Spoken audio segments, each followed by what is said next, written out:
What has caught your attention in the automotive world? Oh, Russ is grabbing a note. I don't know if that had anything to do with it. That was just another note he was grabbing. We were looking at him. His note is this. It says, Shannon, you go first. Is that what the note says? Yeah, no. All right. How did you know? Right now, obviously, with world events, people are paying attention to fuel prices again. They're triggering this all over the media to make us realize it, and it's real. When you get to the pump, it's like, okay, something changed here all of a sudden. Mm-hmm. So it'll be interesting with all the ebbs and flows we talk about in the market. Everybody celebrates the lows, and like anything in your life, you always remember the highest high when something isn't good. So it'll be interesting to see how it shakes out for the automotive sales. We watched people continue to drive their big SUVs clear up to $5 a gallon or $4 a gallon or whatever it might happen to be. I'm just curious, where's the reaction point? I don't think it's there yet, and I don't think it's going to be. I think it's going to be a short-term thing, I hope. You just said something that made me think. You said people always remember the highest high. Chris could look it up. He could figure it out. We can't. We don't have any computers over here. But in my mind, I think for we'd have to say something. Gosh, would we just pick one of them? Like let's say diesel, because there's only one grade of diesel. It's all the price. In my mind, the highest high I can think of any time ever that I've paid at a pump in this state, I think was $5.40 a gallon. Now maybe Chris could look that up, and maybe he'll find a national thing. When I paid that here, though, I was also traveling. I traveled to Texas, and I paid almost $7. It was like just $6.99 because I couldn't believe I could still picture in my mind how fast that pump was going when I was using the. How fast the pump was going, or how fast the dollars were going? Right, because I used the semi pump. My truck's made for that, so I can put it in there, and it was just going. I couldn't believe it. So I wonder, was that the highest it was? Because that's the highest in my mind. The lowest I ever paid wouldn't have really mattered because we're old, right? Because we were old enough to see we had the dollar to the beginning. It was before, right? It was before the buck. We saw a lot of the stations they had to write in, they had to draw or spray paint $1 on the thing. I remember when they saw the first one with the cutout for the there's another digit. Yeah. And even going into the gas station, the older gas stations that had the old pump with the lever thing that you flip down on the side, and they would go in and they would use the calculator because they only went up to 99 cents. So they'd say, okay, you got 6.2 gallons at $1.01, and they'd have to add that in.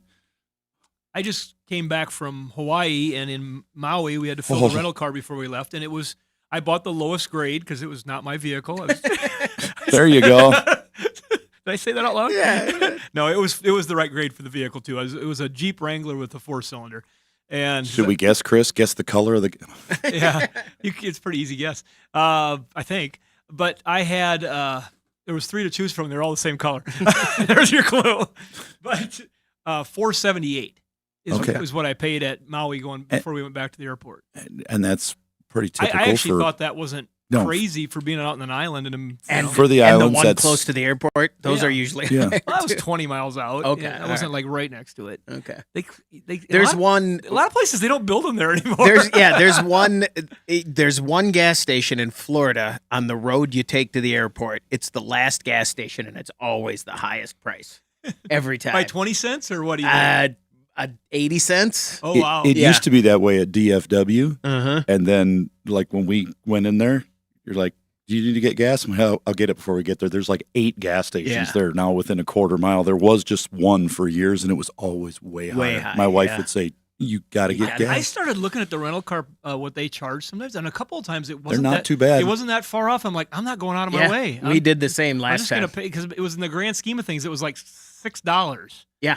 Difference. Exactly. As long as they are accurate about what they. Yeah. Yeah, for sure. We had to put 22 gallons in. What? A Honda Civic? How many did you fill? 866-594-4150. Let's talk to Jacques. You're on the End of the Hood Show. Jacques, what can we do for you? Hello. Hello. Yes, I just want to tell you guys thank you. I'm doing great at Jiffy Lube. I'm opening up the shop right now. I want to say Russ. I think he's the one that said I'm going to see a lot of different cars And one of the cars that give me the most problem is the Acadias with Yeah. the oil filter right up front, and it's just so tight I can't. You can't. Yeah, that Acadia is one where for listeners. Just wait, listeners. These two are going to have a moment together. Yeah, for listeners, if you have an Acadia or that body style and you're changing the oil, well, first you drain the oil out of the bottom, but then a person has to be on top to reach down between the radiator and the engine, which is hotter than heck because they just drove it in. It's a quick loop. And you have to take that filter off while hot oil burns your hand and runs down under the car now and makes a mess. And the customer's always saying, it's dripping on my floor. There must be a leak. No, there's not. It's the way they designed it. So you got to have a rag stuffed in there. And then you have to lift the oil filter out of that hole, put a new one down through the same hole and tighten it up without being able to see where it goes. Isn't that fun? Yes. Yes. You think there would be somebody make a remote relocation kit? Right. Like, hey, huh? Dorman, are you listening? There you go. Yeah, so I learned the hard way. So I kind of burnt my arm. They said, well, Jack, you better use one of those heat gloves to put on there. That engine is hot. Then you can't get your hand in there. It's too big. No, you're not. Yeah, because, we got to have a 15-minute timer at Jiffy Lube. I kind of went over to 21 dealing with that oil filter.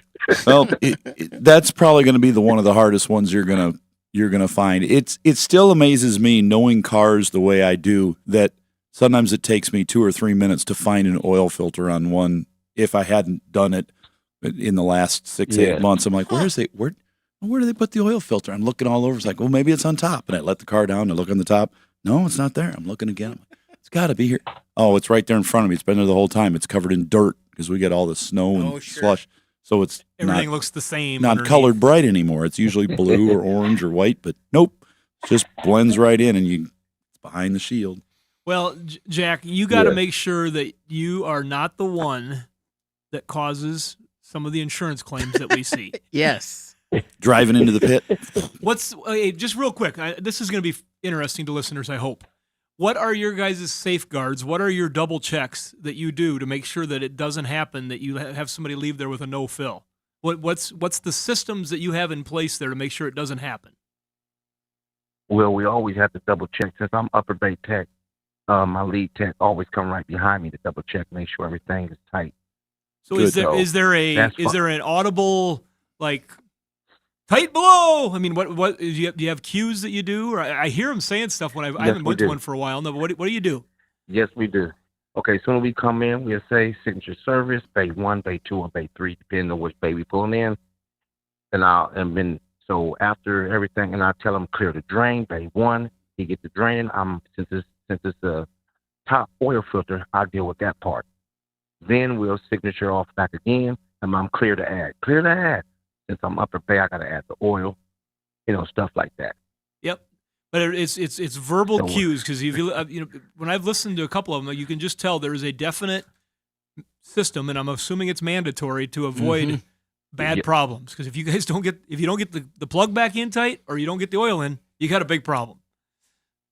Yes, because I did a car the other day. Somebody had double gassed it, and we can check and see who does that. Since I have to sign off on the oil filter and type in my initials and stuff like that, and we can go back and see who did that oil filter. Mm-hmm. Interesting. So we always got I see that a lot. Off and everything.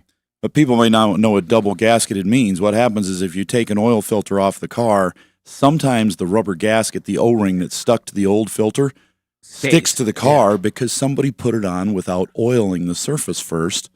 They put it on dry, so when you take it off, it sticks to the car and not to the filter. And if you don't look at the filter... They give you a filter and they say, well, mine never had a rubber. Right. And then you put the new filter on, and now it's got 2 gaskets. Sometimes, if you're lucky, it'll seal, and it's fine. I've pulled a number of them off over the years and I check the surface every time, and I'm like, whoa, there's 2 gaskets on there already. Like, that's weird. So that's what happens there, and it can be a huge leak if that thing pops out of there. That's awesome. Well, thanks for calling in. I mean, that was good to talk about what you're doing. It's a great deal that you're doing. It's important to a lot of people, and you save them a lot of time in their lives to do something that needs to be done. So be proud of what you're doing. Thanks for calling, Jack. Okay, thank you, guys. Take care. And Now it's open. Now he's on his way. Yeah. I like that. 866-594-4150. That's the phone number to reach us, right? Pretty sure I you hope got so. that. The heck? You had it right the first time. Yeah. I don't know what's going on. I'm watching our tech work on this computer while I'm sitting here, and it's distracting me, which is why you guys don't have computers. Normally, I'm a better man than that. Not today. I'm just fascinated over here. We're going to take a break. When we come back, we want to hear from you. 866-594-4150.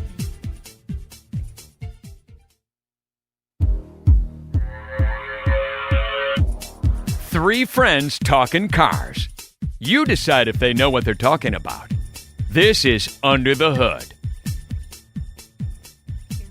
866-594-4150. That's the number to reach us here at the Under the Hood Show. Let's talk to Chris. You're on the Under the Hood Show. Chris, what can we do for you? How we doing? Fantastic. Yep. Say I have a 23 Ram 2500 with a 6.4 Hemi, and I have had this active tune mass module show up on the dash, and the vehicle shakes, and then it goes away. What? It says that on the dash? Yep, like, your instrument panel, and it says active tune mass module temporarily unavailable. I have never. And then it'll go heard of back that. off. So it just comes on intermittently. No check engine light? And I've taken a picture. No check engine light. I've taken pictures of it, and I've taken it to our wonderful dealer, and they can't seem to figure out what's wrong with it. I just hit 50,000 miles. I've had it since it was brand new, and it has done it the entire time. And anytime I have anybody ride in the vehicle with me, they're like, man, what's that awful vibration? I said, oh, it's just a Ram. And you're, let's see, 3 years. Are you still on the edge of warranty, or are you out now? Yep. No, I'm still on the edge of warranty, and they just can't seem to figure. I'll take it in, and they can't find it, and they can't find out what's wrong with it. And I want to know, is it common to have this? Like, of course, I Googled it like you Google everything, and it claims that Porsche designed this mass module that's supposed to keep the engine from vibrating the chassis of some kind. Well, Ram has it in their truck, and you can be cruising down the road, and my steering wheel and entire truck, it's actually it's hard on your ears. So here's. I have to say, let me interrupt you for a second. Chris has got thoughts. You should watch the show on our YouTube channel, because I can't think. I'm sure there's been a time, but right now I cannot think of another time where you guys have looked at each other the way you're looking at each other right now. I can't. I don't. I've never ever heard of this. I've heard about the vibration I've dampers. listened to you guys for 10 years. Yeah, but as far as the Ram doing this, here's the thought though. How many times have you been back to the dealer for this exact problem? You been back 3 or 4 times already? 3 to 5 times. Okay, and I had they've a starter go out, and Right. I said, while you were fixing the starter, why don't you figure out what's wrong with that So- active tune mass module? so- If we get a chance. so that's been documented now probably at least 4 or 5 times that they've tried to repair it for the same thing and haven't been able to. Yep. And it's under warranty. Yep. What state are you in? I'm in Sioux Falls, guys. You're in South Dakota. Okay, I would Yep. I would look into what your options are, because if you've taken a vehicle that is under a factory warranty, are you the original owner? Did you purchase it brand new? Yep. All right. Yep. Now I hope you see where I'm going. You need to I do. look at this, and it has nothing to do with your local dealer. The documenting of what's going on does, and they've done everything they can, which is the right thing they can do and everything they can do. But now this elevates to a manufacturer level, and I would strongly suggest before it falls out of warranty that you follow up on that because you might be entitled to Something. Because if they make an attempt to fix it and it doesn't fix it and it's the exact same thing, a check engine light doesn't count because there can be literally 1,000 different codes or options. But this exact thing, my light is coming on, it's doing this, nobody can figure it out, and it's repeat and continues. Were they able to replicate it? Yeah, and nobody else has heard of this. I have never heard of this. Nobody's called, nobody's hinted about it. I'm headed to Brookings right now, and it's going to do it. I can feel it. I can honestly tell you when it's going to do it. And it's going to do it here in a couple miles. Record it on your phone, too. At the very least, they are going to get an engineer from Ram down, touching your truck to figure out what's going on, because that is the next step in this. They will have that happen. When I was at the dealership, I had at least 3 engineers come in on at least 3 different vehicles to try to figure out the problem. And 2 of them they figured out. And they were just as angry as techs are when they say, who designed this? But one of them was purchased back under a lemon law because they couldn't figure it out. And that was a Thunderbird, one of those new style Thunderbirds when they first came out. They just couldn't figure out what was going on with it. So it does happen. Occasionally there's just something that's not feasible to fix in the amount of time that's allowed. The manufacturer only pays those dealers so much time to try to figure these problems out, and they only give them so much help that they know the next step of help is to get the engineer involved and let the engineer spend their time and money. I did ask the question, but I was talking over other people, but have they been able to replicate the problem at the dealer? Not as far as I know. I think Russ's suggestion of videotaping I want to grab them. I want to take you guys in the truck and say, look, it's going to take 229 is all I need. It's 5-6 miles, and it's going to do it. Yeah, I think what Russ said is if you videotape when it comes on and say, here, I've driven 20 miles and it's coming on now. I can replicate this again tomorrow. Mm-hmm. That's a good starting point. It makes it a little more real. Right. Because if they can't replicate it, that's the other challenge. We talk about that a lot on the show. Mm-hmm. Doesn't mean it didn't happen, but if they can't replicate it, they don't know what they're fixing. Right. Or where to look. For sure. So does that help you out there, Chris, with a little bit I want to tell you, yeah, I want to tell you real quick, I rented a car in San Diego in May of 24, and I paid $7.13 a gallon. Okay. Ooh, there you go. There's a number. That's a real number. You paid all the taxes. That's right, yeah. Chris, thanks very much for the call. Good luck. Let us know how that goes. 866-594-4150. Let's go to Terrell in Mississippi. You're on the End of the Hood Show. Terrell, what can we do for you? Yeah, can you hear me, Chris? You bet. Yeah, I got a 2022 Kia Sorento.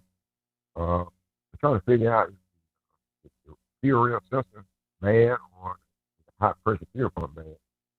What it's doing, I get in it perfect around the road about 5 miles, and I lose high pressure fuel pump pressure. I'm looking at it on the sensor, and I can just shut it off, crank it back up, and everything's fine. And I got a code PO 19185. And I missed the definition of that, but it's dealing with fuel pressure sensor.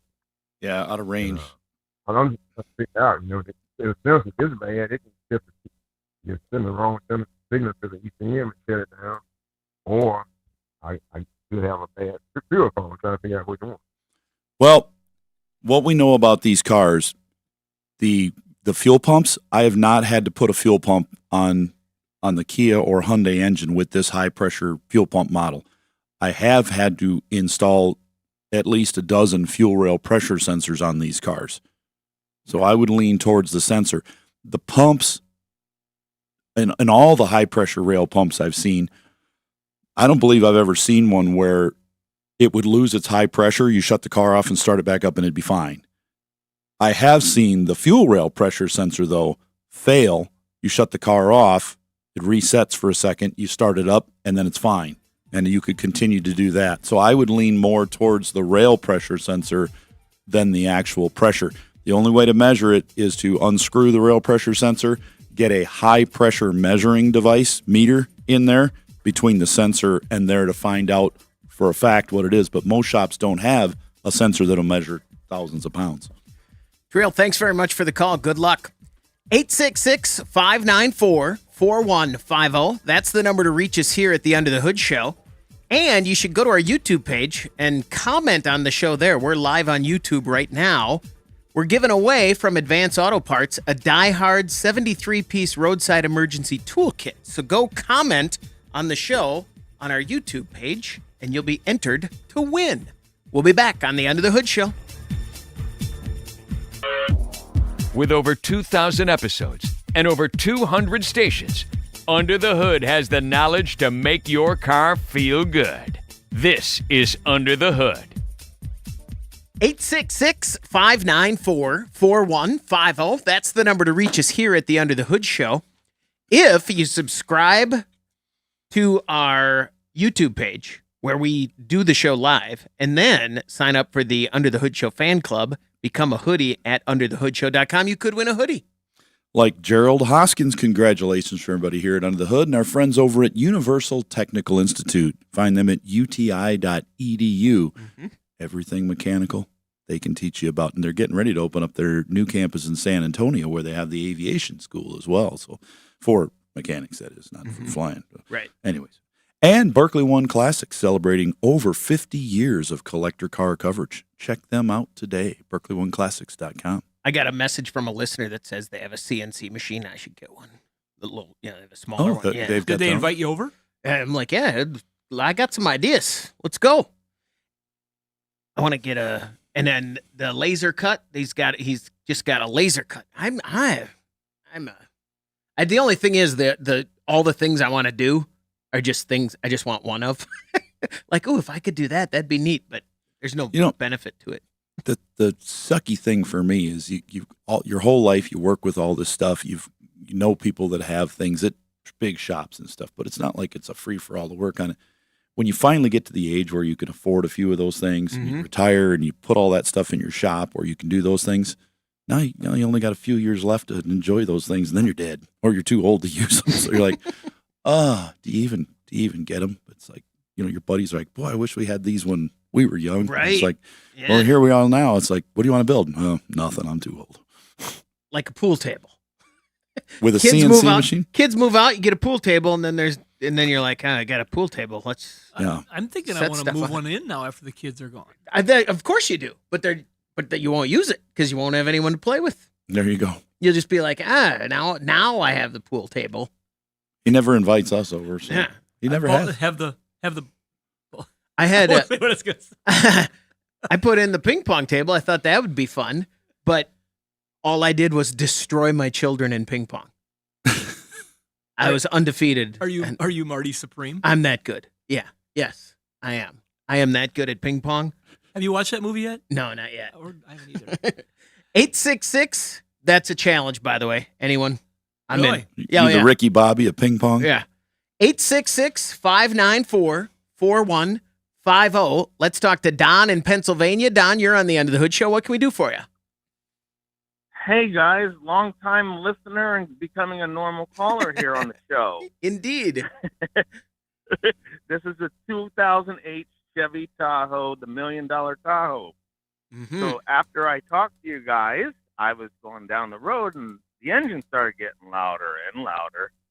And I took it to a shop, and here my manifold bolts broke the heads off of them. Not all of them, but about 6. Yep. Common. And common? Yes. Very common. Yes. Wow. Bolts get hot. Anyways, Bolts cool down. Bolts get Yeah. really brittle. It's like bending a coat hanger. Every time they heat up and cool down, they start to get ready to break. And the manifold starts to warp with age. And as it heats up and cools down, it can bend a lot. And bending that manifold with brittle bolts, they start snapping off. And if you're lucky, you can pull the manifold and screw those babies right out. But in a lot of cases, we have to weld to them, weld nuts to them and screw them out, or drill them and tap the holes. It's quite a thing.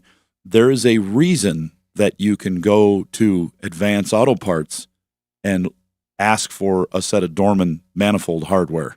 They wouldn't sell that hardware if they didn't have a problem. And they did not sell this years ago when we had like small block Chevys. You just go get a 3/8/16 bolt and put in there. But now they're different. This is a common failure. So when you can walk into a parts store and say, do you carry these? And they kind of snicker and go, yeah, we got them. And they just walk back and grab them off the shelf because they've got and a lot of them. I think on the counter Dorman repair too, they also make a retro to kind of hold the manifold if the stud gets broken. On the ends. If it's just one of the end ones, or even if they're not broken, you can buy this little clamp device. It uses a bolt that goes into the spare hole in the head for the accessory in the back, and then it's got a bolt that screws in from the front and pushes on that manifold to keep it from popping on the ends, because that's where it starts. Where's that at? It bolts to the ends of the head. If you look up, I think they call it a manifold saver kit, is what Dorman calls it. But if you go into Advanced Auto Parts, they are going to tell you, if you say, I'm looking for that little thingy bobber, that goes on the end of the manifold to keep it from coming out when the bolts break. It's not a factory thing. I know exactly what it is, and they'll hook you up with that. Russ, I've always it does almost feel when it's warmed up, but the garage made a suggestion. Do you think I'd be better off running shorty headers on that compared to a manifold? No. They will leak. I'll bet you if you put them on, they'll be great the first day you put them on, as long as they go on right the first time.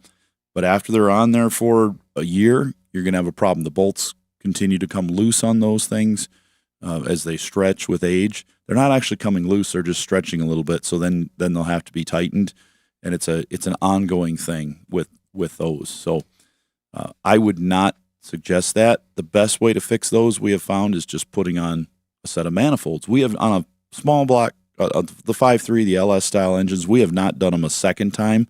If we've ever had to put a set of manifolds on with new hardware, we've only had to do it once. And we'll use the Dorman manifolds on those. They sell everything. They sell the manifold and they sell the bolts separate. They do come with the bolts for the manifold to the pipe. Okay. And they build them stronger too. They build that factory manifold with a little more material between the webbing to try to prevent that warping. Because Dorman, what they're doing is they're taking a factory problem and making an OEM fix. So it's an OEM fit, but they try to fix the problem that's weak. You can always see the problem in an OEM part that when it fails, you can look at it and say, oh, if they would have just made this stronger. It's like saying, oh, in the Ford, why didn't they just make a better oil system on the 5.4 so we didn't have the problem with the phaser end of it? Right. Well, how do they do that? In the aftermarket engines like the ones that we do, they put cam bearings in the top of the head instead of just aluminum saddles that would wear, different lifters, different oil pump, different phasers that all take a different amount of oil. So they fixed it. So anytime you can look at a failure in a factory and fix it, you're engineering it. Don, thanks very much for the call. Good luck. 866-594-4150. Let's talk to Bruce. You're on the End of the Hood Show. Bruce, what can we do for you? Hi, I've got an '08 Ford 150. It's got the 5.4 engine in it. And like Russ was just talking about there with the cam phasers, I think I have a problem with that. Darn. What makes you think you have a problem? Tell us what's going on. Well, I just bought the truck, and it ran fine, and then it got warmed up good.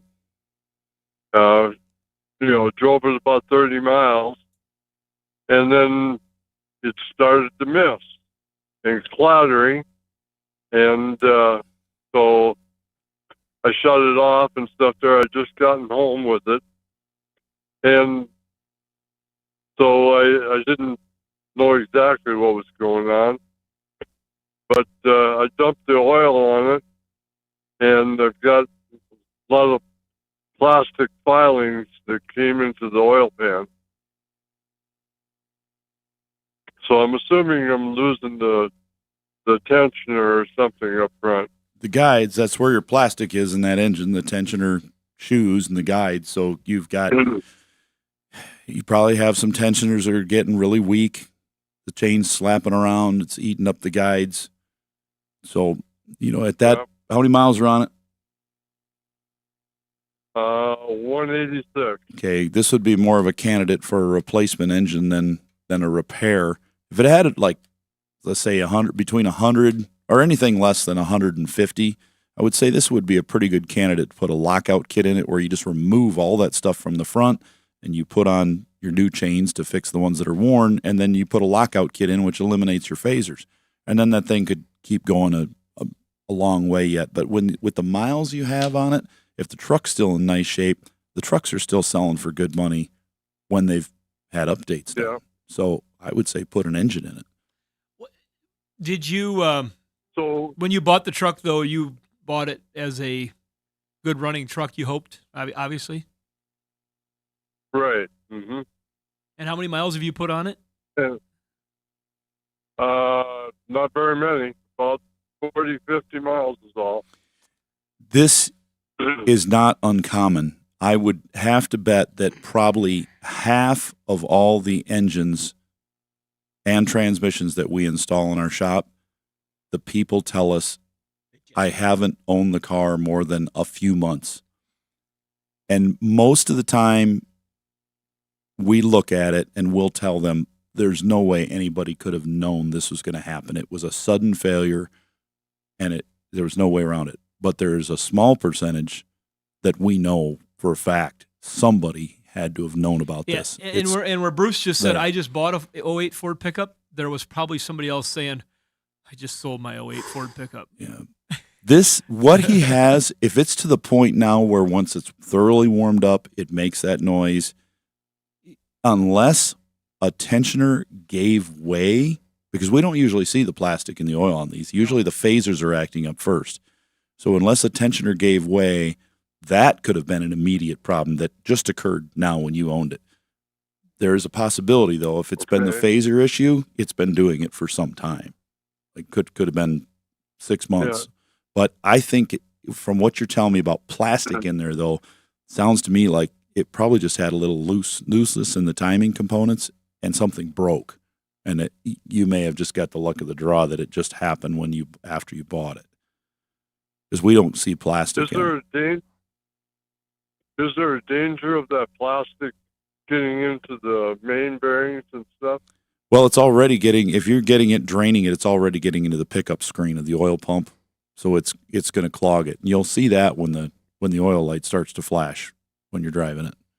It'll start blinking a little bit. Do you know somebody that is handy with some pretty solid mechanical repairs? Or is this something you're going to have to pay somebody to do, or what's your path, do you think, forward? Well, I'm not sure. Because up there, I was thinking about getting it fixed. I priced it at one place. They were talking about like $2,500. Was that to do with a new timing set? Yeah.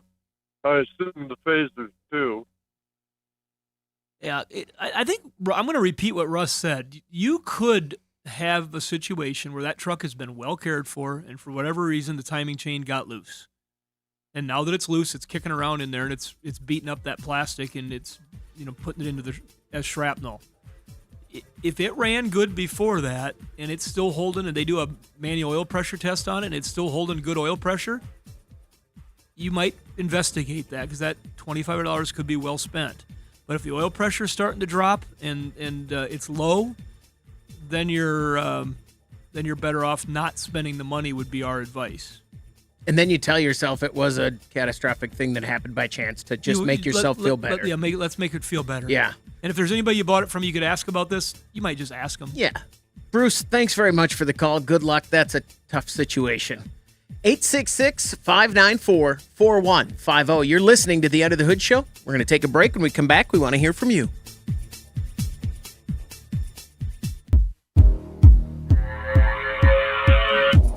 If your Band-Aid can is empty because you have so many dash lights on, you need to call Under the Hood.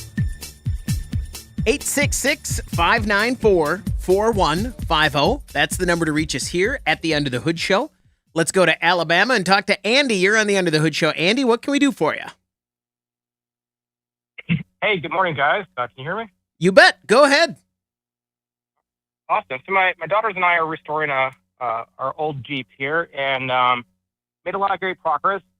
Getting ready to do I rebuilt the engine. I finished that, but we're getting ready to break in the engine to flat tap it. Cam, hydraulic lifters, 4-liter engine. And I know you guys rebuild a lot of engines, or you install a lot of rebuilt engines. So I'm just wondering, what are some good best practices when you're doing that at break-in? I just want to make clear, this has been your Jeep and you're redoing a Jeep you own.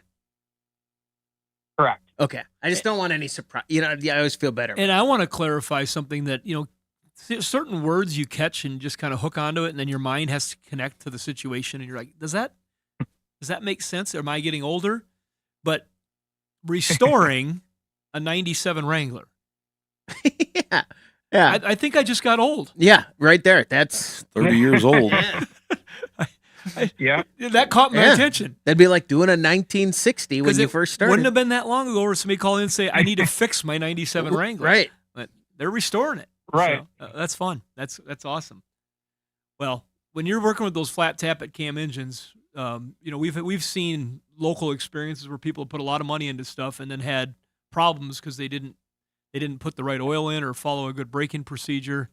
I think the oil is the biggest thing to make sure it's got the zinc in it. It's got the ZDDP in it and the right package in it for sure. Right. You're either going to have to use something like a Joe Gibbs racing oil, which already contains a high amount of the zinc additive in it, or you're going to have to use a over-the-counter zinc additive that is put into the oil. Remember the other day I texted you and said, can I use this in we talked about that? I was at the store when I texted you that. There's about 740 zinc Different additives. Did you count them Yeah, all? I think it's about 740. I stopped around there. There's a lot. They're readily He's available. exaggerating. Yes, I am exaggerating, but not by like 2. Looks like a Joe Isuzu commercial. He's exaggerating. Yeah. Nobody knows who Joe Isuzu is anymore. I still remember. We do. Yeah. Is he dead now? No, he's still alive. been You looked that up, didn't you? 3 different times we've done this. I know. At Anyway, least So 740 times. I don't remember back to the Jeep. answer, though. yeah, we've got to. You got to have an additive in there. You could if you don't put it in there, let's say you just put the 530 oil in it, fire it up, you're going to destroy it. That Jeep engine used to be indestructible, and then we found out pretty quickly they weren't. That they've got to have that additive in. I think didn't Every we oil run into change. that though? I mean, that engine was used starting in 1990. Yeah, and all of a sudden, when they had it older back than that in the AMCs, a different we version of had it. people with engines with 300,000 miles and people with 30,000 miles, and all within about a 5-month period, Seemed like it. they were all dying. They were like, well, that's when they started Yep. becoming more popular in this short period of time. We're like, why are all these engines failing? And no matter the miles on them, Top end something's got to cladders. be. And then we're like, oh, it's the oil. We found out the government's push to get certain things removed from the oils and the gasolines and the diesel fuel all hit at about that time. So the oils changed and the vehicles started developing issues, which meant now you had to put these additives in. There was an inflection point that wasn't kind to some vehicles on Right. the road. And same way with diesel trucks with injection pumps starting to go bad back when, about 07 when they started having some changes in fuels. And we're like, And then, of course, did we know about it or did we not know about it? I missed the memo that said you better start putting additives in. I think we paid attention to it more for the fuel because Right. they made such Yes. a big deal about They the did. low sulfur diesel. They put it on the pump, 100%. but I still didn't know what it meant until after people started having problems and I started looking it up. And my question was, if you have to put an additive in the fuel to prevent the problem, how does the additive do for pollution versus not, putting the ultra low sulfur in? I don't know. I suppose it's offset with the millions of trucks built to run without the additive, Right. but we're finding they're really not built to run without the additive. They're still having problems. That's why Hot Shot Secret is selling hundreds of thousands of gallons of everyday diesel treat to fix the problem. So, Andy, we kind of went off on the oil there. You're probably looking for more Yeah, than I that. forgot his question. Well, we've answered his question. You must use an biggest additive. thing. Yeah. Just so I would say, let's ask what's your driving going to be on this? Is this a restored vehicle you're going to drive maybe 10,000 miles a year, or is this going to be a daily driver for every one of these girls every day?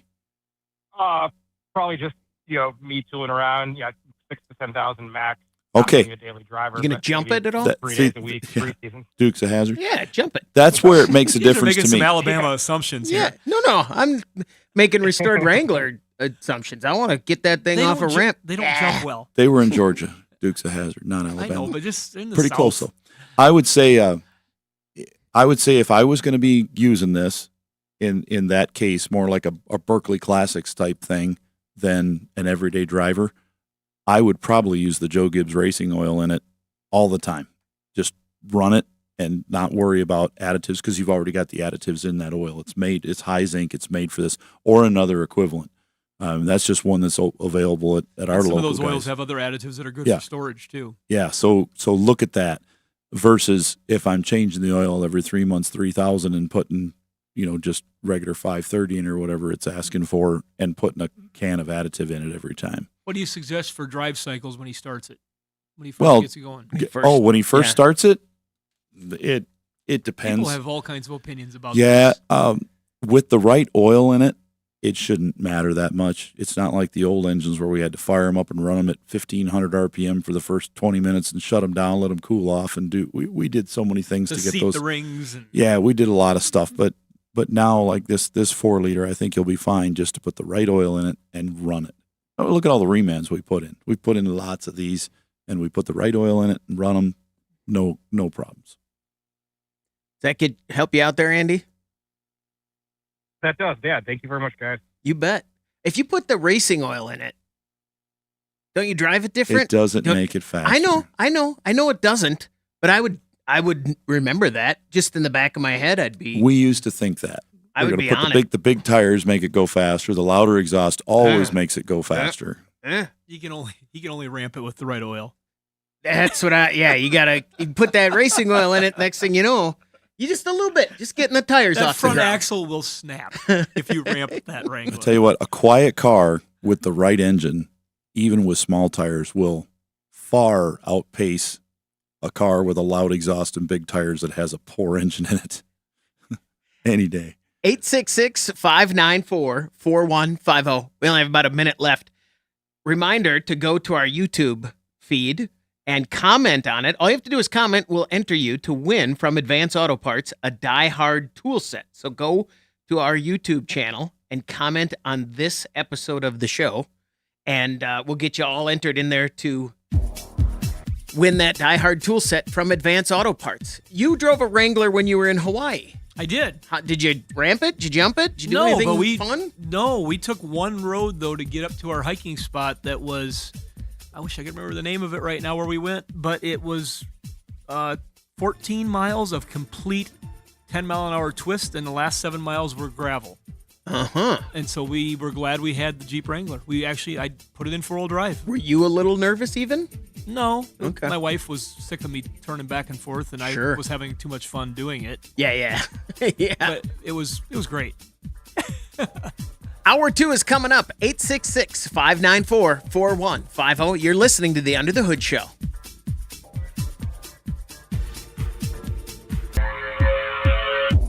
You're listening to the Nordstrom's Under the Hood Show with the Motor Medics, Shannon Nordstrom and Russ the Super Tech Evans. Shannon is an ASE engine and parts specialist, and Russ is an ASE Master Certified Technician with extensive factory drivability training. The Under the Hood Show is heard weekly on this and other great radio stations. With Russ Evans, this is Shannon Nordstrom, thanking you for tuning in to the Nordstrom's Under the Hood Show. Have a great day, and remember, PTLA. The opinions heard on this program, based on the many years of experience of Russ and Shannon, are offered for entertainment value and as a guide to your repair needs. No guarantee to repair or cause is given or implied. Always check with your favorite certified technician and follow all safety procedures before attempting repair. The Nordstrom's Under the Hood Show with the Motor Medics is reproduced and distributed by Prairie House Productions. Have questions for the Motor Medics? Call our 24-hour toll-free number, 866-594-4150. All content of the Under the Hood Show is the property of Nordstrom's Incorporated. Copyright Nordstrom's Automotive and may be reproduced with our permission. Now, let's go under the hood with the Nordstrom's Motor Medics. Welcome to the Under the Hood Show. We are glad to have you with us. Russ Evans is here to answer your automotive questions. Thanks for joining us under the hood. So is Shannon Nordstrom. Welcome, hoodies. Thanks for tuning in so we can help you tune up. I'm Chris Carter here to answer your calls at 866-594-4150. We've got calls coming in from all over the country. Should we get right to them? Yeah. That sounds big. Do you have anything to sounds say big. that's more important than that? All over the country. All over the country. I'm looking Like at it. what yeah, we do. What do we got? Michigan, Maine, Vermont. Is that? That's all. Oh, that's Venza. I thought it was. That's all Vermont. over the country. Yeah. I like it. Why did you doubt me? Did you? I just thought it was Well, we've got a YouTube question from Australia. I'm Did just you saying. see Yeah, that That's one? all over the world. Yeah. There you go. Good point. We got calls coming in and questions from all over the world. And that's not hyperbole. We shouldn't have probably stopped this month long before we went to Keegan in Maine. Keegan, you're on the Under the Hood Show. What can we do for you? Hey guys, first I want to thank you I called in a few weeks ago about a 2011 F250 with the diesel. It was locked up, so thank you guys for taking me back to basics and checking the crank. It was completely locked Unfortunate up. for the owner. Yeah, it's completely locked up. Can't turn that thing at all. So, And it wasn't fuel? I did get the fuller story. Like- No, I did get the story. It ran for 20 minutes. It idled for 20 minutes and lost its oil at some point early in that 20 minutes. There was because they were more to the inside, didn't story know when it. they So said there was oil came below out. it. Yeah, there was more to the story. We wondered if there was more to the But yeah. story. Yeah, because Yeah, so that's unfortunate. a fuel leak. Just thinking about it now, going back to that, I was like, I missed that. It's Could have been hydrolocked. Yeah, if it died because it was getting too much fuel and missing, and you had an injector stuck wide open, could have filled a cylinder with fuel, locked it, and then that could have been fixed in a new injector, and boom, Gotcha. you're good to go. Gotcha. Okay. Oh well, locked Well, up. what I called today was the question. Yeah, the question I had today was for my 2014 4350 van. I was changing out the downstream oxygen or upstream oxygen sensors, and I noticed on the back, that was in the rear of the engine there, on the back of the intake manifold, I was seeing some weeping or oily leakage. Looked like right where the intake manifold goes on the head. I'm not really familiar with that manifold. I looked it up to see what gaskets would be. I found that Dorman has a complete replacement. So I was curious, is there a known history or failure issue for these intake manifolds on the 5.4 liter Windsor engines? Yeah, not only the gasket leaking, but the manifold themselves. I believe you can still purchase that entire manifold from Dorman. It's got repair for it because on the corners of them, they had some issues with them, just deteriorating on the corners of the manifold, and then you get the leakage. Okay. Had you not Yeah, noticed I any was leakage seeing on the like a ground or performance anything issue. ever? No, I not noticed any leakage on the ground, and the front looked fine. So the only once I was in there doing the oxygen sensors, I saw leakage going down the heads. It wasn't like actively wet, but it obviously had been leaking. So then I was like, oh, I'll replace gaskets. I wanted to see what those would be, and I saw that Dorman had a complete new, different aftermarket set of gaskets with a whole new intake manifold system. So I was just curious if that's a known issue. I have almost 200,000 miles on it. I've not noticed performance issues, but I'm guessing it's time to change that. Well, I think Russ said it earlier on another call, and we'll say it again, I'm sure. But if Dorman makes the replacement parts, it's not because they don't fail. Right. They have the product. Yep. They have the product because there's an opportunity. Right. Because of failures, and they're monitoring Right. repair shops all the time, and they're asking them, hey, what are the things that you're seeing all the time? They're always casting the net, looking for what's that failure part out there that they can come out with a better OE fix for. And I think there's they've got a pretty good inventory of intake manifolds. And there's other ones that they have the intake manifolds for because there's a lot of engine replacements. And when you do an engine replacement, there's so many of these that they get things lodged inside of them from valve failures and upper end, the in the valve stroke, up and down, and you get that stuff back up into the intake, and you'll put it right into the new motor if you don't replace it with the new engine. So there's other reasons, but I know on these Fords it's not unusual. Okay. I have one more quick question on a 2005 Jeep Wrangler. It's mine. I've had a TJ for a while, 2 years now, and it's been running great. Thank you guys for the mentioning ZGDP additive at every oil change. Been doing that, and the engine's running great. But I've been noticing a squeaky cyclical sound on takeoff. I'm suspecting it has to do with the transmission, but I wanted to ask you guys about that. It has to have the automatic transmission.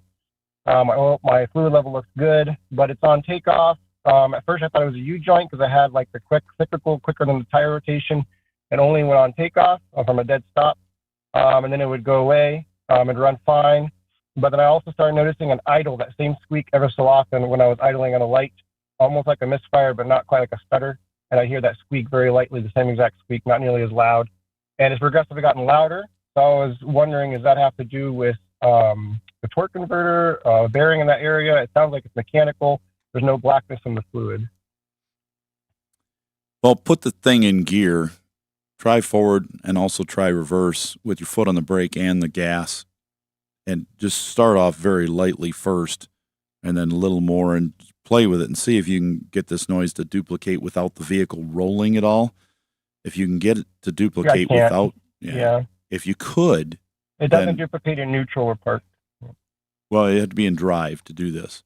But if it squeaks, it could be a torque converter issue if the vehicle's wheels are not moving at all. But if it only does it while the vehicle's wheels are moving, that puts it back into either a issue with a transfer case bearing or a drive shaft issue. If you're hearing it spin, that squeak is about 4 times as fast as one wheel rotation. That leaves it somewhere in the drive shaft between the output of the transmission and that rear end, because that drive shaft, if it's a 410, it's going to be 4 times around, or even a 350, 3.5 times around. Right. But everything in the transmission is going to be a whole lot more coming in. You've got 1,000 RPM coming in, and you've got 0 RPM going out until you're rolling. So if you hear it squeaking when you're stopped, it's in the forward section of that transmission, probably torque converter area. If you only hear it though when the wheels move a little bit, it's got to be in the back part. Interesting. So a better test would be have it in drive, but have my foot on the brakes and put some load on the engine. Yep. And see if I can simulate the squeak. See if you can do right without it moving at all. Because if you don't get that squeak unless the vehicle moves, then it's all shifting towards the back from the output of the transmission to the rear end. Is where you're shifting that to. There you go, Keegan. Very good. I appreciate it. Thanks very much for the call. Good luck. That was a good. That was a good. I like that one. That one taught me some stuff. Feel bad for him though, because that's the one that, for other people that may not have heard the call, they called in and somebody was plowing snow, and they had a oil filter issue, is what they were told by the driver. Bunch of oil on the ground, but they got the oil back in it, but then it wouldn't start. They had tried all kinds of electrical stuff, and towards the end of the call, I think we said, "You sure that motor's not locked up?" Right. And that was just a $10,000 mistake. 866-594-4150. Going to take a quick break. When we come back, we want to hear from you on the Under the Hood Show.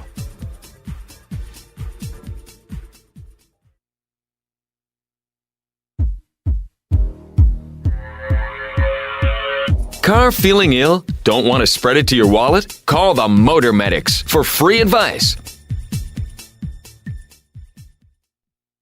866-594-4150. That's the number to reach us here at the Under the Hood Show. Let's go to Michigan and talk to Dave. You're on the Under the Hood Show. Dave, what can we do for you? Hey, guys. Thanks for taking my call. You bet. So my question is, I've got a 2018 Pacifica that has showing a P0 300 and 302 code. And let me give you a little backstory on that. That code showed up about around 14 months ago in December, and it came on when it was really cold outside. So I did what anybody would do. I cleared the code, and oddly enough, it went away. The weather warmed up. We rolled forward another 18,000 miles to this last December. And I think you guys had the same type of weather we had here in Southwest Michigan. It was cold, and it stayed cold for a long period of time. The P0300, the P0302 showed up again. I would clear it. It would come right back. It started to warm up now, and that code seems to be staying away, although it's come back a little bit. My question to you is, going down the rabbit hole on the internet, it looks like there's that specific code with the, I guess it's the second cylinder and the valves, there seems to be some issue with that. So my question to you, with what I've described, what are your thoughts on repairing that? Well, if you've already gone the route of a new coil and new spark plug on that, you can eliminate that unless it's been a repeat failure. We have a number of those coils that fail for a second time. That's just, some of them are very poor. I know in our shop I've used the Motorrad coils in a lot of vehicles just because I'm tired of some of even the factory ones. I've had repeat failures on the CRVs seem to be the worst. They're just not a strong coil, and that's why I use the Motorrad coils on them. So don't discount a coil. You can find that out by swapping it. You just swap the spark plug and coil to a different cylinder and see if it moves to the other cylinder. If not, that engine has been known for some valve issues. You'll usually hear a ticking noise in the top end if the camshaft's worn out, but even more than that, the actual valves themselves. Shannon had this engine in a Jeep. 17 Wrangler. And it kept burning out the coil, didn't it? Spark plug fouled and coil. Yeah, and it because it was not seating the valve probably. I think they put a head on it, didn't they? And Finally, put a motor in it. Put a whole motor in Couldn't it. get ahead at the time. It was because they had so many fail. Yeah, so that's one of the things, and they are extremely hard to diagnose. Basically, what you're doing is, if it keeps fouling out that one, you just assume that's what it is because they're doing it. The ones that do it all tend to do it the same way. If you do a leak down test on Seems it, like that might have been the same cylinder that he just. yeah, they tend to pass. A leak down compression, they look good, and you're like, okay, it's passing. Well, how do we know? Because it's killing this coil and plug on this cylinder every time. So on number 2, that's kind of the way we lean on that. And it seems to do it worse. They hang up more when it's cold out than when it's warm. In the summer, we don't really see this a lot, like if it's over 60 every day, but when it starts dropping down, 15, 20 degrees or less, that's when we start seeing this issue more, when those vehicles are going to have it. Have they put a coil on it and spark plugs? No, I haven't put a coil or a spark plug on it because it looks like I've got it. Do I have to remove some of the intake to get to that number 2 cylinder in that coil? Right. Okay. And you might just swap it. So if you do pull the intake, go down, pick up a gasket for it, and then pop the intake off, and then take that number 2 cylinder, take the spark plug and the coil out, and move it to the other side of the engine that you can get to easily. Inspect the spark plug first. Yeah. And, as long as it looks fair. But then put the other one from the good side on the side that you can get to, put that in the back. So now you've eliminated that part of the issue. Put it together and see how it runs. Hopefully, it'll just move to the other cylinder. And then if it does, bring yourself down to Advanced Auto Parts, get yourself a coil, get yourself a set of spark plugs. I'd put a whole set of spark plugs in it at this, at this age. Sure. And run it. Okay. No, that's good advice. Thanks for that. You bet. So my second question is, it falls more into, we're likely going to be replacing that, and we're looking at the 7-seater SUVs from GM, like the Traverse, the Enclaves, and that. 2 questions on that. I've talked to a couple people that have had some older ones, like the 15 and 16 year, and all of them have commented on transmission issues. So my first question is, has that gone away? And my second one is, it looks like they're putting a new engine in that, like a 2.5 liter turbo in the last couple of years. Any comments on the transmission in that newer engine that they seem to be using? The engine we haven't had problems with yet. they're not out long enough to know. If they do, most of them would be under warranty, so they wouldn't be coming in. But we still hear about them from customers, and so far we haven't. Doesn't mean we won't. The turbo engine in the CRV, the 1.5, we didn't hear a lot about problems with those either until they were out of warranty, and now we see a lot of them with different issues, turbos and some engine issues. So that one's just too. Yeah. I tell people, well, maybe you're looking for a non-turbo if you're looking for one. So I don't have data on that yet. As far as the transmissions go in the Acadia, we haven't and the seen Enclave, a big demand for them. A lot less than But the there older again, ones. it's pretty fresh yet. Yeah. If we go back like a 14, 15, 16, oh yeah, we did a number of those. And some of those, they had recalls right off the bat on some of those early ones, like in 07, 08, 09. I mean, they had them out like for a year, and they were already doing some recalls on trannies. And then GM's trannies, they had some problematic things from time to time in that era in a few different vehicles. But if you were looking, would you go for the new transmission, not the new engine? Well, I just think if he's looking at vehicles in that era, newer couple of years that are out there for a late model used car, I really think he's gonna be fine.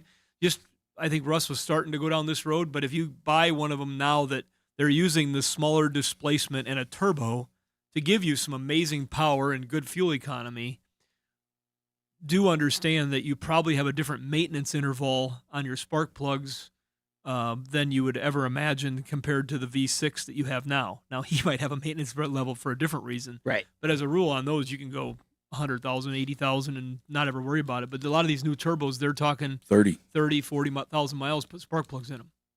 So just something different, something that we consider. Look at what the maintenance chart is, just so you're aware what it is. Don't get scared by it. Just understand what it's going to be. Change, though. Yeah. You can get at everything. The price of spark plugs has gone up a lot lately. They're not 69 cents anymore? I have been, my cost on, let's just say the last 5 engines we've done have been over $15 a spark plug. Yikes. Now, I did I can't say all of them though. I did a Chrysler V8. And by the way, if you don't know it, a lot of those, the 4.6 and the 4.7 and the 5.7 take 16 spark plugs. Oh. They were $14.90 each times 16. So when you're telling somebody you're going to put an engine in, and we put spark plugs in every one of them. That's a shocking number. Yeah. And when I say, well, it's this, they're like, well, this shop's going to do it for this price. It's like plus parts, right? Well, yeah, they said plus parts. Well, they're probably getting a whole lot more per spark plug than I'm getting for those. I just want them in there so the engine goes good and we can give you that year warranty. Ask them what they think the total estimate will be by the time they get all the parts involved. And they usually call me back and say, well, they have no idea because they don't hardly do engines, so they can't really tell me. It's like, well, I do thousands of them, have done thousands of them, so we can give you a pretty good idea of what each engine needs. Yeah, you're going to need 16 spark plugs. It's going to be over $200 just for spark plugs. Dave, thanks very much for the call. Good luck. I have a question that's like a old car talk puzzler question, maybe. The Pacifica. Is there any other car that changed styles, makes, body styles without changing the name? Just 1 year to the next, it was a different type of vehicle? Explorer? Yeah. Didn't they dump the old Explorer and go to the Cross when they did, or did they drop a year? I remember they went from basically rear-wheel drive frame-on chassis to front-wheel drive in one point. But it was the same. I mean, it was still a utility. Yeah. The Pacifica changed from a crossover to a minivan. But think about that one for a little bit. There's got to be others, but I like that. Let's talk to Ron. You're on the End of the Hood Show. Ron, what can we do for you? Hello, guys. Thanks for taking my call. You bet. 2009 Toyota Venza. Thought we had a rear wheel bearing going out. Took it to the repair shop. He says it's a differential noise. Doing some research on the internet, apparently they had some differential problems. Are you familiar with them problems? Oh, yeah. We put a few in. Can you replace gears in them, or do you replace the whole rear end? Or? You replace the whole thing. It's small enough and hard enough to get into, and difficulty getting seals and parts that I don't even think you can buy the internal parts for those. You're going to have to get a whole used unit, and I don't believe you can buy a new one at the dealer anymore either. I think it's going to be a certified used aftermarket, auto recycler, car dash part. They do. Okay, there is available parts then, or are Lots there of used parts available for them too, or? Yeah, no, that's when you That's go what to I'm you talking go about. to Car Dash Part and you could look to see what's out there under a differential. Now I'm just, Okay. we made an assumption there, but did they give you a quote on a new differential, or how'd that go once they? No, I haven't checked. I just I was planning it was going to be a wheel bearing, so this is kind of news to me. So anyway, I haven't checked any further than that. I just thought I'd check with you guys and see if you encountered that problem before. Mm-hmm. Is the noise associated also with some trouble? We just got a little bit here, but just is it causing any problems, or is it just starting to get a noise? No problems. Just you hear the noise a little bit. I mean, as you start out 5-10 miles an hour, you can hear it. The only other option, I guess, is turn the radio up higher. Well, they're going to want to check the fluid, and when they pull the fluid, inspect it, and if there's debris in there, there's a problem. But if it's clean inside, they might think about an additive or something in there. If it's not debris inside Too of far it. gone. Yeah. 866-594-4150. That's the number to reach us here at the End of the Hood Show. We're going to take a quick break. We'd love to hear from you when we come back.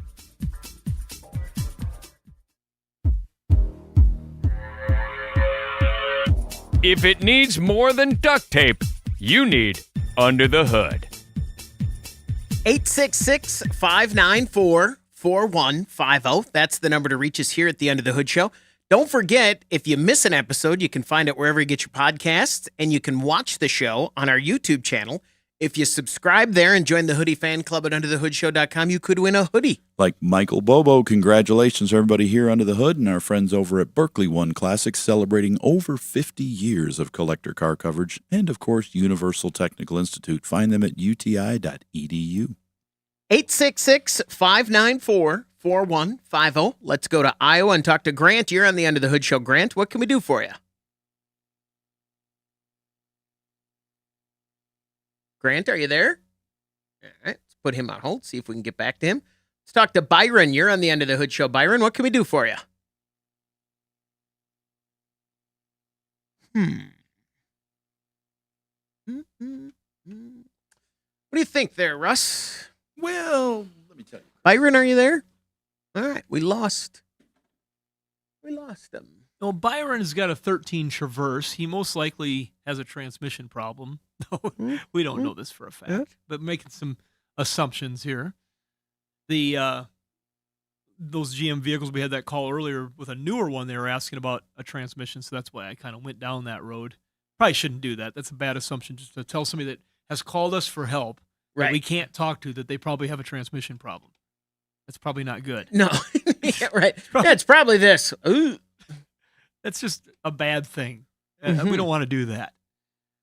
We got, when that happens though, with some of those vehicles, there are, just like we talked about with Dorman having an OE fix for things, where if they have an OE fix, there's probably a problem. Mm-hmm.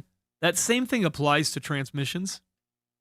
We know a lot of transmission remanufacturers. I'm sorry I got off on this tangent here, but they don't sell every transmission for every vehicle. Right. If they only sell the ones that are breaking. Right. And so there again, if you look up in their catalog and they have got in stock transmissions or lots of sales on a certain one, it's, well, number one, they've maybe made a lot of those vehicles, but number two, there's a lot of them failing, or else they wouldn't go down that road either. And so that's just something that you pay attention to all the time on our side of the fence when they start making remanufactured parts, or if there's aftermarket available or whatever it might happen to be. That's the kind of things that we pay attention to. Let's see if we have Grant now. Grant, are you there? I am here. Okay, go ahead, Grant. Okay, so I got a Town and Country 08 that I'm pretty sure the head gasket's going out on because it's pushing water out the reservoir. and I add about a cup or two to the radiator every other trip, and it's maintaining. So that's about ready to die. It's got 175,000 on it. If I were to replace the head gasket on it, if that is the actual issue, God knows the transmission's going to die. So our family has shrunk down from 5 children down to 1 here in about a year. So we're looking to move down in size to like a crossover or something like that. Somewhere between an 012 to an 018, I think is my price range. I know the GM products in that area are basically junk, from what I've understood from a couple of different YouTubers I follow. Car Wizard out of Kansas is what is the main one. He loves the Toyota, but I don't think I can touch a Toyota in my price range. Do you guys have any suggestions? Well, one thing I would do just for fun, and fun doesn't have to cost money, but in this case, it costs you a little bit of money. I would try some KCO Ultimate in that Town and Country, and just see if it. I tried to dump some in last night, but the radiator was too full, so I only got like a quarter of the bottle in. You got to get it all in there. So I'm gonna have to wait until I dump some more water out. And yeah, you can even do something even more fun with that. If you got a cylinder you know that the coolant is going into, you're getting that pressure in there, take the spark plug out of that cylinder, take the coil and the spark plug out of it so there's no compression in there, and run the engine with it out. Okay. We've had like a Cadillac Northstar 4.6 that was just blowing water in there. So we took the radiator cap off, we filled it up with a bottle of KCO Ultimate, pulled the spark plug out of the cylinder that was getting the antifreeze in it, and ran it till it was completely warm, let it cool down, ran it till it was warm again, cooled it down, put the spark plug back in it, and ran it, and it sealed that cylinder up. Because you took the pressure out that was pushing through the gap. Yeah, you have to take the pressure out because you've got 16 pounds of coolant pressure pushing one way, trying to get the K-seal into the cylinder, and then you've got 200 pounds trying to push back, so it's not going to seal. It's just keeping it, it can't reach it. See, right now, I think it's just the 200 pounds pushing it back, because what's really weird about it is that it never pulls any of the water back out of the reservoir. Right, because you're pushing. It's like a one-way valve in that gasket. You got 200 pounds pushing out, and it's not pulling it back in, because wherever that gasket's blown out, it's pushing in, and it's like a little flapper valve keeping it the other way. So what we would do is we'd pull the spark plugs out, right down where they came out of, and look at them real close. You're probably going to see just one of them that looks different than the others. It's probably going to be real clean from the steam. That's the one you want to leave out, and look at your misfire monitor on a scanner, see which cylinder's missing, and then leave that plug out and run it like that, and try to unhook the injector so you're not getting fuel in there. Pull the spark plug out of it, and let me jump in with a question for Grant before we go any further. Grant, do you want the Town and Country to stay, or are you really don't sell it to somebody else broken? Right. I'm just wondering if you want to fix it. I mean, do you want to try it? That's why I said just for fun. The Town and Country is going to drive until it dies. Okay. I just need to know what I'm going to replace it with. Okay. Yeah. All right. Now we're back in. And I'm going to go in a little bit here where whoever the YouTuber you're watching there, they've got an audience because they're probably saying some things that are dramatic and fun, and that's what gets an audience usually. And not necessarily. He's just a good old run of the mill mechanic. I mean, that's good. He's a fairly reasonable guy, kind of thing. I'm not going to say his name because I don't want to give him any that's more okay. than That's all Gary right. I mean, he's got a good following. But if you go with a 16 GM crossover that somebody has already done the timing set in the engine with the 3.6 that's in there. That's the problem. I'm afraid I'm not going to get that. I'm not going to get that timing chain fixed already. I'm going to be buying the car that the timing chain is going out, or that's. I want to try and avoid that. Carfax will help you, because a lot of times in today's world, so many of the shops are connected through that system. Ours is, yeah. That if we do the work, it just shows up on there, and you can find those things out sometimes to see that there's been an engine repair done. I know we have at least of the regular repeat customers we have that do oil changes and stuff. I know I've got at least a dozen of those customers that have those vehicles, and maybe 2 of them have ever had to have that done, and they're all well over 100,000 miles. And with the transmissions, sure, they go out.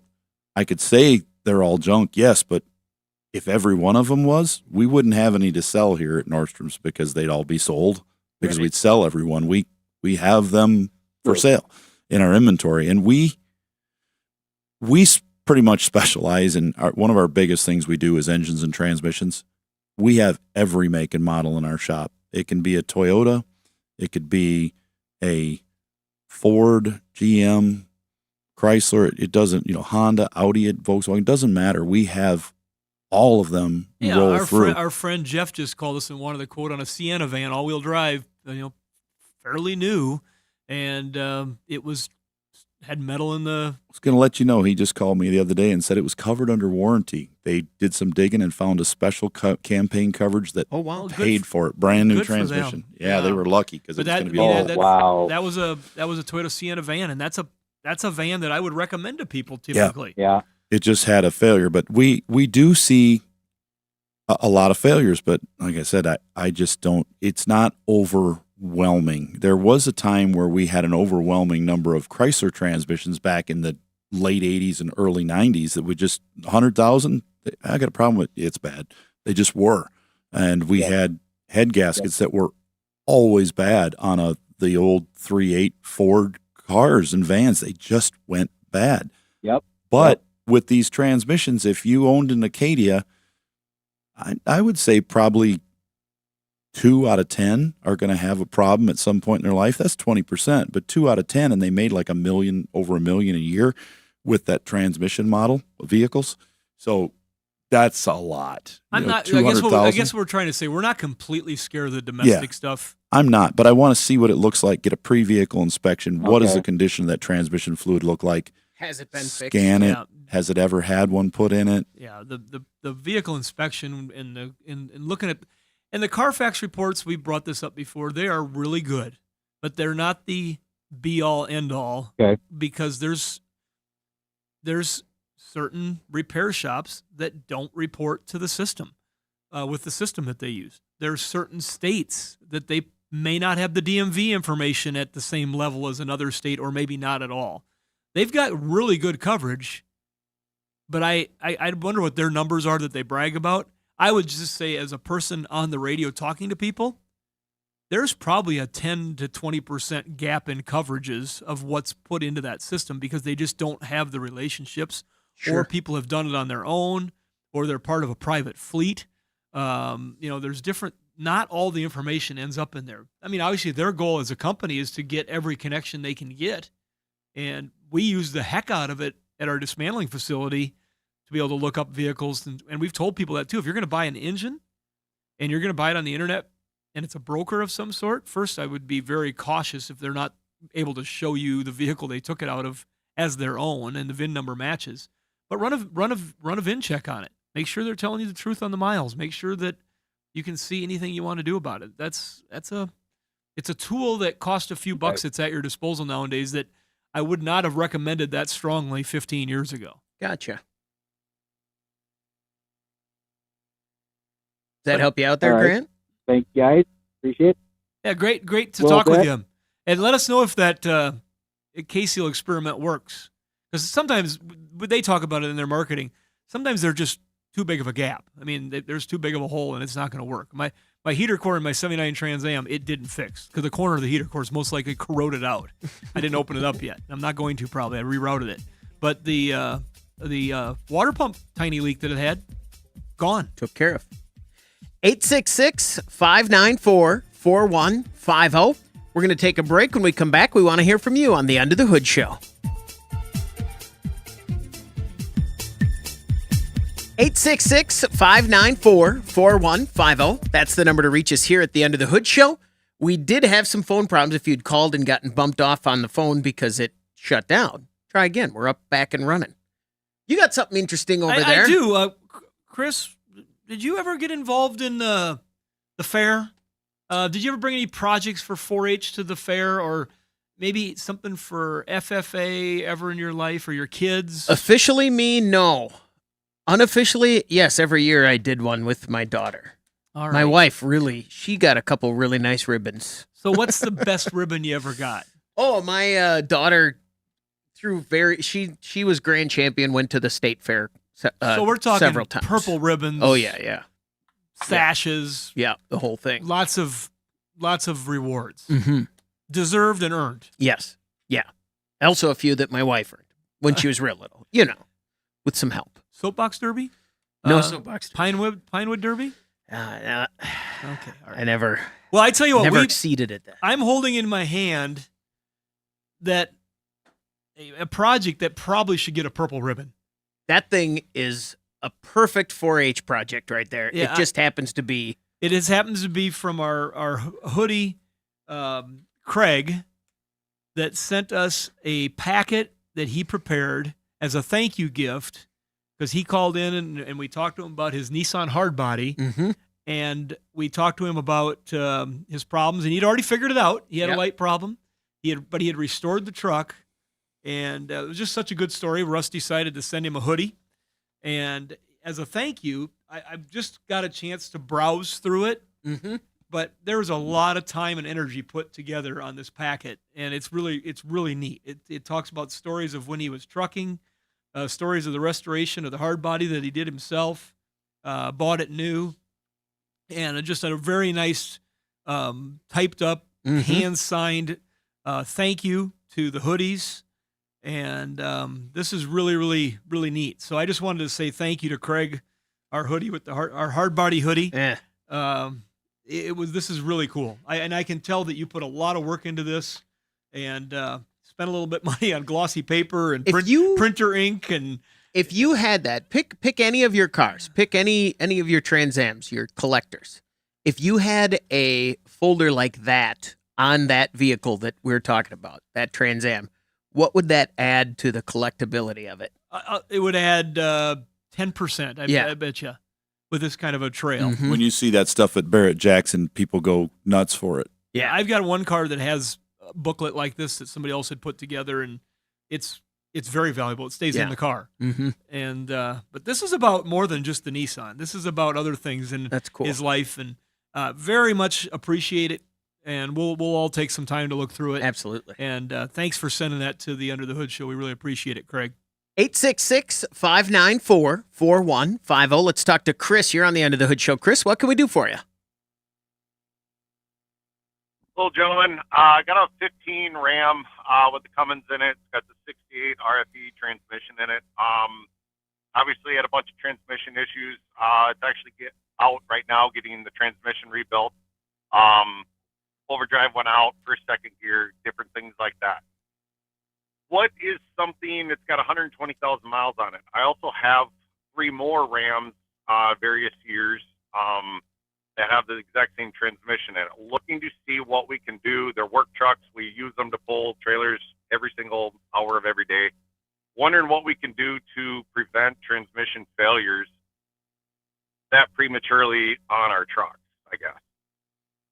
We're very cautious and we do all our maintenance, things like that. Just kind of wondering if this is a fluke thing. Is this just a Dodge problem, which seems to be kind of the norm, or is there something we can do preventative maintenance? What did they tell you the failure was caused by? Was the fluid black and burnt when they went to repair this, or was it a hard part failure in there? It was, the fluid was dark red, had a burnt smell to it. They said more than likely the one that they're redoing had a tune on it, so it was just a tow tune, but it was setting the pressures at 200. They said factories at 160. So they did say, obviously next time try to bring it in, drop the throttle body, redo some stuff on that, and we should be good to go. But I guess just trying to get some second opinion. Well, pressure too high in a transmission is usually better than too low. I mean, you don't want it too low, it'll slip. Too high, you slow down some of the slippage, but if you get too much, you can actually have valves that don't actuate, so they can cause a slip. Too much pressure, so it's got to be a happy medium in there. You probably want it just a little more than stock. Or you can break hard parts if you get it too hard. Get that if it's shifting hard, banging in between gears, that would cause it. Fluid temperature is very important. Keep it down and keep the fluid clean. If the fluid's getting hot, even if it's clean fluid, but you're getting it hot, parts are going to melt and fatigue and break. So if you're pulling trailers with these, if you're not in that 80% of the maximum recommended factory towing, If they say it's 10,000 pounds, that means 8,000 pounds max. That's everybody in the truck, the trailer, everything. If you're going to be towing all the time, it just takes its toll slowly. So if you get 100,000 miles on a vehicle and you've been pushing that max towing every single time or exceeding it by 500 to 1,000 pounds, it's enough to cumulatively add wear to the transmission until something finally breaks. I don't know what you got for towing, but that's something to keep in mind. If you can spread it around, if you got heavier loads, sometimes like here, we have several trucks. And if we know we're going to tow something, we've learned the hard way. Don't send your half-ton out to Rapid City to tow a trailer back. Send your 1-ton out there to tow it back, even though the half-ton may be able to tow it, and you're within that 80%. If you're coming back and you're driving full speed and you're pushing a very heavy wind, and like here they're talking about 70-mile-an-hour winds coming up, and that's not uncommon to get 40-mile-an-hour headwinds here. That all of a sudden makes that 8,000-pound load a 13,000-pound load if you're pushing a headwind at that speed.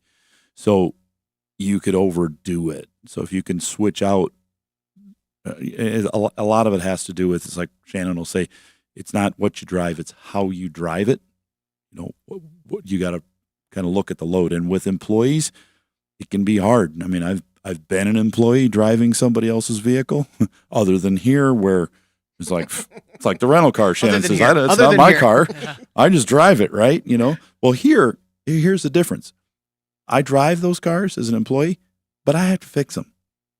Yeah. And I'm paying for it. It's coming out of my pocket, out of my budget when it breaks. So I want to take care of it. That makes it a little different. Yeah, sure. Hey, Russ, on that, I'm just trying to remember on this particular model range that they still have that's an 8 or 10 speed. Yeah, do they still have the thermostats on the side of them? And is there? They're internal. Yeah, it's all internal. And you got the pan, which is the filter. So if you switch out the pan you get an aftermarket. You can't flush it because of the thermostat. So you need to drain and fill. So you get an aftermarket pan. The Dorman pan that's made for it has a removable filter, not like the factory where it's built in and you can't take it out. And it also has a drain plug. So all you have to do is just drain it. It's like a 30,000-mile drain on those, drain and fill. That's cheaper on a work truck than if you wait. But I know that fluid's expensive. But you can't, if you buy it by the gallon instead of by the quart, you can save about 40%, is what I found even just yesterday trying to buy some. So buy it by the gallon, and I would drop it at 30,000 miles, at least inspect it. And if you got a pan on it that will allow you to drain it with just by pulling the plug, that's the best way to do it. Does that aftermarket pan give any more capacity or any different cooling? No, Is it heat sink at all or exactly anything? The same. But for filling it, you need a special tool that you can purchase on Amazon for about $60. You fill it up. It's got a hose coming off it, and you hook an air compressor to the other side of it, and then it allows you to just fill it because it's a nightmare to fill. Having a little school session with your people that drive the trucks to talk about transmission temperature and what to watch is going to go a long way. And sometimes it's hard, but like we do around here, if you're at a company, you're like, well, I don't know how to get them to do it if it doesn't affect their pocketbook. Here we say, hey, we got a special. You get a bonus if you work here and you protect the equipment so we don't have to spend it because we're at this level, and you're going to make money by driving it better. Chris, thanks very much for the call. Good luck. Question came in for you specifically. How are the EV buses holding up that you were involved in the purchase of years ago? I see them every day. I'm not on the school board anymore. So you don't know? No. I mean, I actually talked to Tim, the maintenance and transportation manager. You don't have to spin it now. No. Give us unfortunately, we were at a funeral when I talked to him, but he said that they've been working great for what we bought them for our local routes. They had one that had a pesky problem with the throttle, and the problem was something that they had to figure out, and it ended up being a electrical connector.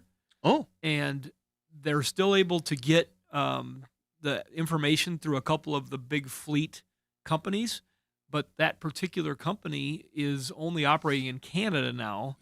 Interesting. And so it put a little bit of an interesting twist on it, but he said they've been working great as intended. Has it been 5 years, 4 years? Just trying to think, it's been at least that. Oh, when we started in the show, in the studio. Yeah, it's real similar. I'd have to go back and look at my pictures on my phone. I could tell you that Isn't that amazing? Sometimes like you find your picture, you look at the date, like no way, no, really. Well, if they continue to hold up for any bus, if that was a diesel bus or a gas bus, at 5 to 8 years, we'd be looking about. They're getting pretty worn. So if they can keep rolling, and yeah, no, so far so good. Why not? Bob, there you go. There's the answer to that question. Thanks for joining us for another episode of the Under the Hood Show. Don't forget, if you miss an episode, you can find us wherever you get your podcasts, and you can watch the show on our YouTube channel. For Russ Evans, Shannon Nordstrom, I'm Chris Carter. Thanks for joining us on the Under the Hood Show.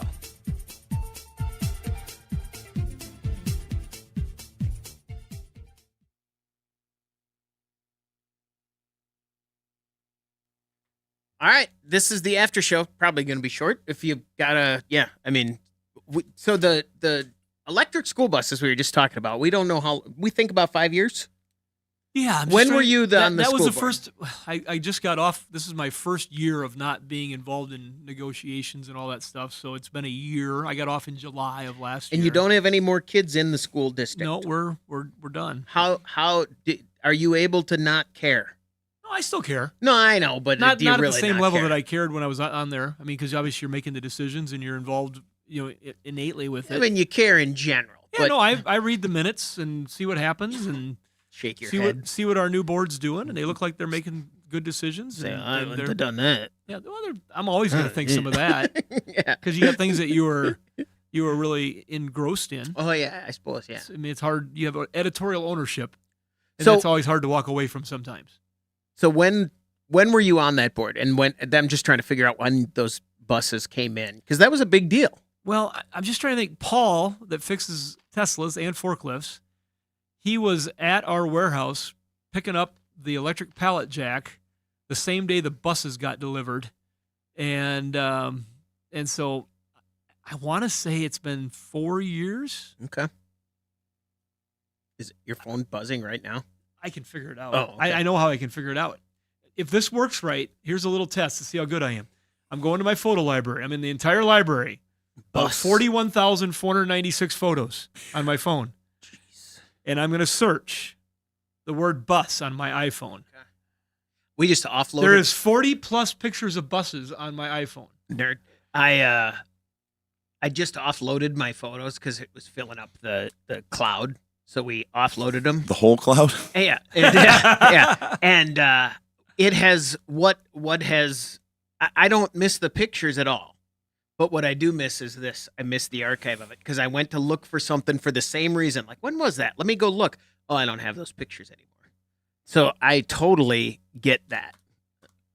Yeah. I don't have 40 You're the reason bus they were going to have to photos, though. build a new data center. Yeah. Isn't that nuts that all of us are we're storing so much garbage in the cloud, and when we do a Google search and it says, here's And the AI important search. stuff. Yeah, the AI search. All that requires hundreds of little data storage centers. Tons. that are- Gallons of water every time you Yeah. put yourself as a cartoon. Yeah. All right, here's what I've got. Okay. Wow. I don't have the picture of the buses when they were being unloaded because I think I took a video now that I think about it. But I have the pictures of the buses that we had to destroy when they were being destroyed. Okay. And that happened Within about 6 months later. Okay. Or I'd say within a 6-month window. Okay. So as I look at those pictures, the most recent ones, I got to go this way. Could have jumped those. We should have set up a ramp and jumped those buses and put it on our YouTube channel. 2024 Okay. is when I destroyed buses. All right. So that means we had to have the other buses or else we weren't going to destroy the other ones. Right. That was nothing. That's 2 years Yeah, ago. but- not even. It's a year and a half ago, really. If it Yeah, was I'm in just the looking to see summer. if I have any other dates because we did also destroy some buses when there was a LP liquid propane buses that we bought. Now all these pictures are 24, so I think that we got those buses in 23 early, probably. early 24, late 23. Okay.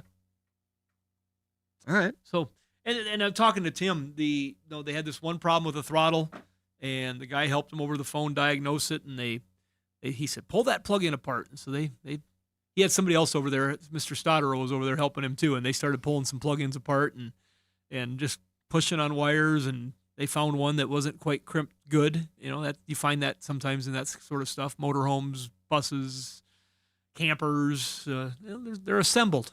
Things happen.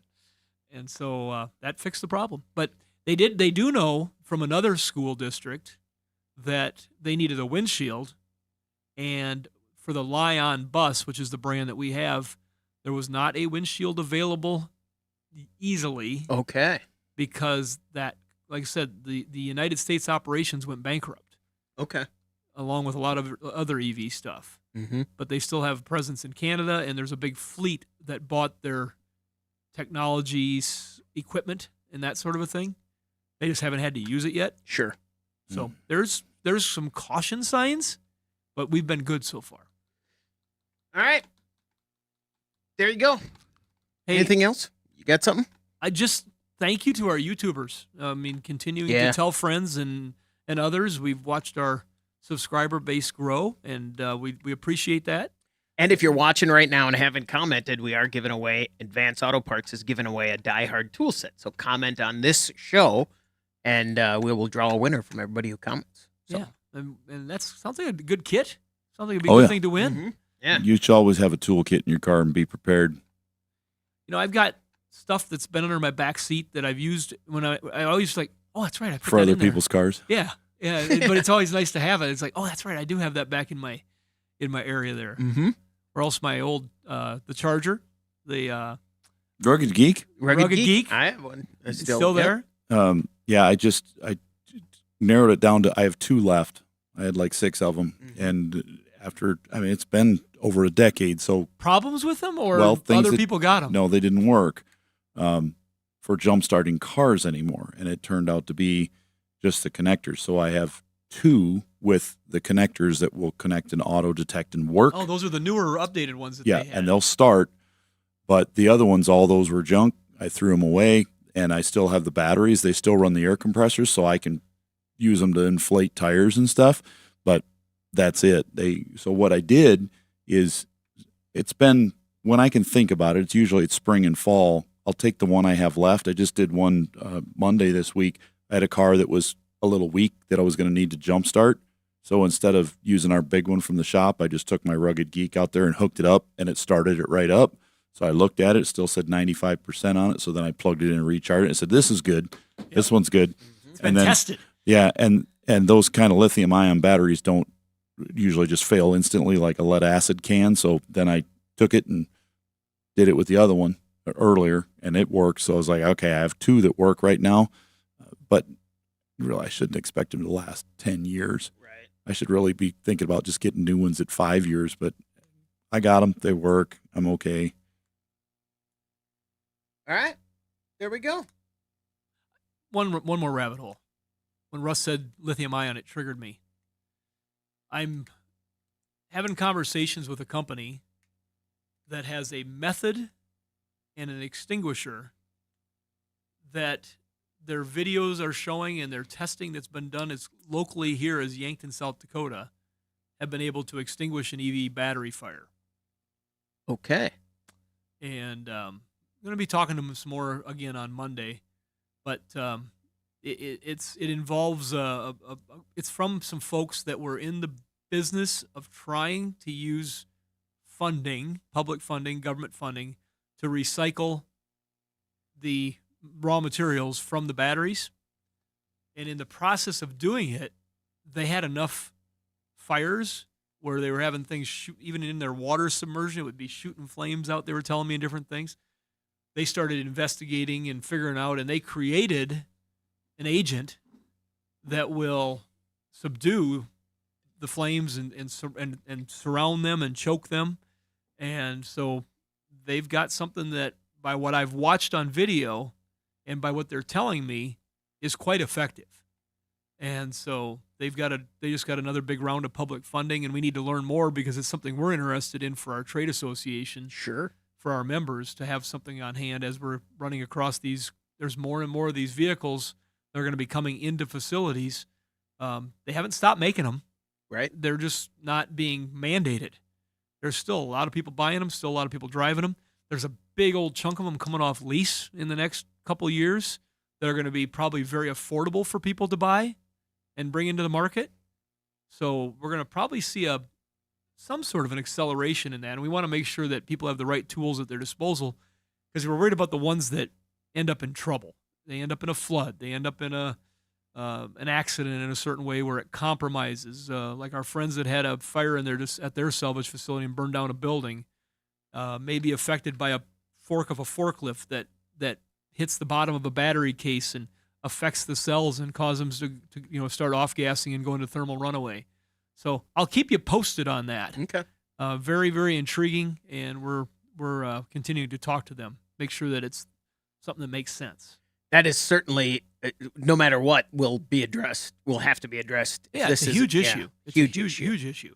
And there's fire blankets out there that can hold things at bay, and they come with their set of danger with some of the fumes that get trapped and different things. But it's the kind of stuff that we're working on for the trade association and for our own business, for our own employees, to have the tools that they need to take care of problems.